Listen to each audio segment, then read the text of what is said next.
Port-Gentil, dans la province de l'Ogooué-Maritime, la délégation provinciale de la Direction générale de la concurrence, de la consommation et de la répression des fraudes était en mission de contrôle dans les pharmacies.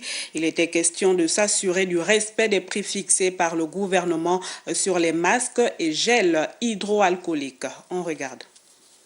Dans les pharmacies de la capitale économique gabonaise, la délégation provinciale de la Direction générale de la concurrence, de la consommation et de la répression des fraudes s'assure sous instruction de sa tutelle du respect des prix réglementés des produits utilisés dans le cadre de la lutte contre la Covid-19 d'une part et de la disponibilité de ces outils d'autre part.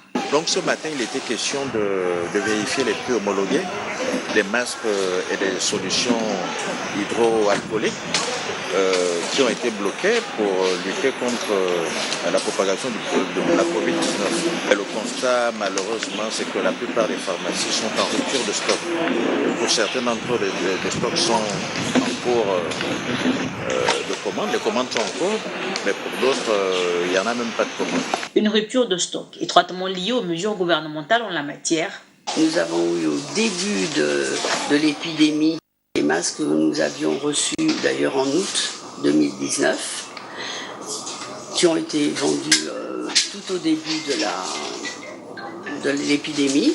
Et actuellement, nous n'avons plus aucun masque parce que les gens se sont précipités dessus. Ils étaient à un prix très bas d'ailleurs. Ils étaient à peu près à 5 000 francs, 5 000, 6 000, 7 000 les plus chers la boîte. En attendant un réapprovisionnement du marché local, Florent Domont s'est dit satisfait dans l'ensemble du respect de la réglementation en vigueur. Prochaine étape, les magasins agroalimentaires.